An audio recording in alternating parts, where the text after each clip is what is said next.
আসসালামু আলাইকুম। স্বাগত জানাচ্ছি। সুপ্রভাত সবাইকে। কেমন আছেন সবাই? আশা করি সবাই খুব ভালো আছেন। আলহামদুলিল্লাহ আমিও খুব ভালো আছি।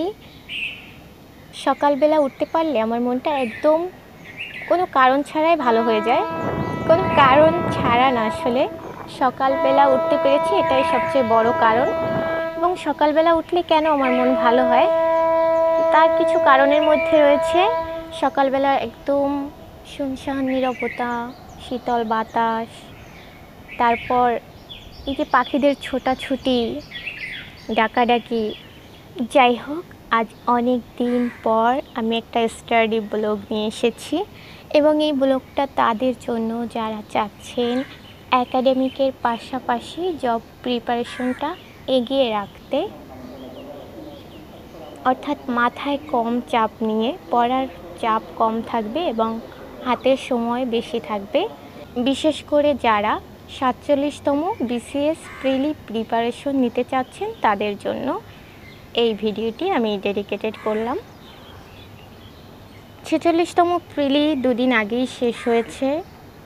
যারা 47তম দিবেন তাদের হাতে একদম 10 মাস সময় রয়েছে। যদি নভেম্বরে সার্কুলার প্রকাশিত হয় এবং মার্চ মাসে এক্সাম হয় 2025 সালের, তাহলেও আপনারা একদম খাঁটি 10 মাস সময় পাচ্ছেন, একটু কম না। ভাগ্য ভালো থাকলে বা এক্সাম ডেট চেঞ্জ হলে, যেরকম এবার এপ্রিল মাসে পরীক্ষা হয়েছে, তাহলে আরও 1 মাস সময় বেশিও পেতে পারেন। যেহেতু হাতে 10 মাস সময় রয়েছে, তাই যারা এখনও একাডেমিক পড়াশোনা চালিয়ে যাচ্ছেন, একাডেমিক পড়াশোনা রানিং আছে, তারা একাডেমিকের পাশাপাশি বিসিএস প্রিপারেশনটা নিতে চাচ্ছেন, তাদের এখনই শুরু করে দেওয়া উচিত এবং দৈনিক 10-12 ঘন্টা পড়ার জন্য অবশ্যই সময় রাখা উচিত। আমারও যেহেতু একাডেমিক চলমান, তাই আমি ভেবেছি 6 ঘন্টা জব প্রিপারেশনের জন্য পড়ব এবং যেহেতু 47তম প্রিলির জন্য আমার হাতে যথেষ্ট সময় রয়েছে, 10 মাস সময় আমার কাছে অনেক সময় প্রিলি প্রিপারেশনের জন্য। আর আমার আগেও কম বেশি পড়া রয়েছে, তাই এটা আমার কাছে খুবই অল্প চাপ হবে। 6 ঘন্টা আমি চাকরির জন্য পড়ব, তাই আমি এই 6 ঘন্টা জব প্রিপারেশন নেব আর বাকি 6 ঘন্টা বা যে কয় ঘন্টা পারি আমি একাডেমিক প্রিপারেশন নেব। যাই হোক, আমি কিভাবে প্ল্যানটা সাজিয়েছি সেটা আপনাদের সাথে শেয়ার করব। আপনাদের সাথে কথা বলতে বলতে একদম ভোরের আলো ফুটে গেছে। আমি যখন উঠেছি তখন কিন্তু অন্ধকার ছিল, আস্তে আস্তে সব কিছু আলোকিত হয়ে যাচ্ছে। এই যে সকাল হয়ে ওঠা, রাত থেকে সকাল হয়ে ওঠা, এই যে সকালবেলা যদি না উঠি, এটা কখনোই উপভোগ করা যায় না। এবং এই যে একটা সকাল হয়ে ওঠার সাক্ষী থাকা, এটা সারা দিন অনেক বেশি এনার্জি দেয় আমাকে। আচ্ছা, চলুন আপনাদের সাথে শেয়ার করি আগামী 6 মাসে আমি কি শেষ করব। আমি 6 মাসের জন্য খুব অল্প অল্প করে পড়া নিয়েছি, কারণ এখন মে মাস শুরু হবে। মে থেকে একদম মার্চ পর্যন্ত একদম 10 মাস সময় আমি পাবো, তাই খুব অল্প করে পড়া নিচ্ছি। আর এর বেশি পড়া আমার পক্ষে সম্ভব না, কারণ আমার একাডেমিকে সময় দিতে হবে। আমি মূলত 180 দিনের প্ল্যান নিয়েছি। মাস হিসেবে এটা আমি কাউন্ট করব না, কারণ মাঝে মাঝে আমার একাডেমিক এক্সাম পড়বে, তখন এটা আমি পড়তে পারবো না, তখন পড়াটা থেমে থাকবে। তাই আমি এটা দিন হিসেবে পড়ব এবং এভাবেই কমপ্লিট করব।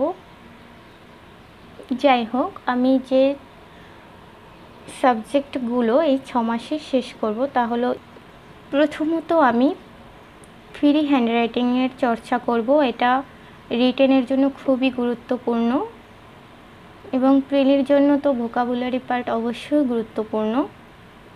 গ্রামার পড়ব, বাংলা পড়ব, জিকে এবং ম্যাথ। আমি মূলত এই 5টা বিষয় শেষ করব এই 6 মাসে। ভোকাবুলারির জন্য আমি সাইফুরস কম্পিটিটিভ ভোকাবুলারি এই বইটি ফলো করব। বাংলার জন্য অগ্রদূত এবং জিকের জন্য বেসিক ভিউ, গ্রামারের জন্য মাস্টার। আমার একটা বদ অভ্যাস বলেন কিংবা ভালো অভ্যাস বলেন, সেটা হলো পৃষ্ঠা ভাগ করে পড়া। আমি পড়াগুলো আমার মতো করে ভাগ করে নিয়েছি, যেহেতু আমার 6 ঘন্টার স্টাডি প্ল্যান। বাকি যে সময়টা আমি পড়াশোনা করব 10 বা 12 ঘন্টা, সেটা আমি একাডেমিকের জন্য, অর্থাৎ দিনে যদি আমি 12 ঘন্টা পড়াশোনা করি তাহলে 6 ঘন্টা জবের জন্য এবং 6 ঘন্টা একাডেমিকের জন্য। ইংলিশ ফ্রি হ্যান্ডরাইটিংয়ের জন্য আমি নিয়েছি 1 ঘন্টা সময়। প্রতিদিন 1 ঘন্টা সময় আমি এটা চর্চা করব এবং সাইফুরস ভোকাবুলারির বইটিকে আমি 180 দিন দিয়ে ভাগ করে নিয়েছি। আমার ভাগে পড়েছে একদিনে 4 পেজ। গ্রামার অংশে আমি 2 ঘন্টা সময় দেব, এতে আমার ভাগে পড়েছে 7 পেজ। বাংলার জন্য 1 ঘন্টা দেব, 4 পেজ এবং জিকের জন্য 1 ঘন্টা 6 পেজ। ম্যাথ আমি 1 ঘন্টা প্র্যাকটিস করব, যতটুকু সম্ভব যতগুলো ম্যাথ 1 ঘন্টায় করা যায় এভাবে প্র্যাকটিস করব। এটা আমি বই হিসাবে পৃষ্ঠা হিসাবে ভাগ করে নিইনি। তারপর টোটাল আমার 21 পেজ হয়েছে এবং প্লাস ম্যাথ, এটার পৃষ্ঠা আমি গণিনি।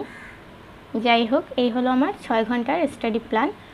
আমার কাছে মনে হয়েছে বাংলায় মাত্র 4 পেজ নিয়েছি, যেহেতু আমার বাংলা পড়া রয়েছে, জিকে পড়া রয়েছে, সব কিছুই মোটামুটি একবার তো অন্তত পড়া রয়েছে। এগুলো আমি হয়তো সময়ের আগেই শেষ করতে পারবো।